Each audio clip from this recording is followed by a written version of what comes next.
तो हम उनके साथ जाएंगे। सबसे पहले आप जाएंगे, आप क्या करेंगे? मैं भी सबसे पहले कहाँ से आए हो आप?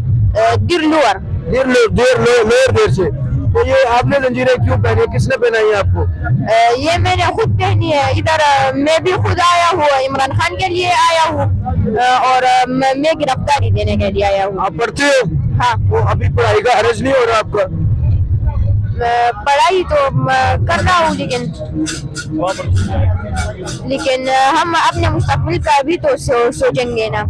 मतलब देखिए इनका कहना है नौजवान का, बच्चे का, कि अगर हम होंगे नहीं तो मुस्तकबिल नहीं होगा तो पढ़ाई क्या करेंगे? हमें इस वक्त जरूरी जो है वो इमरान खान है। ये अंकल भी बैठे हुए हैं। अंकल जी अस्सलाम वालेकुम। वालेकुम। आप कितनी उम्र है माशाल्लाह, लेकिन आपका जज्बा अभी भी इन बच्चों की तरह, नौजवानों की तरह जवान है, क्या वजह है? बस हमारी सारी उम्र यूथ के साथ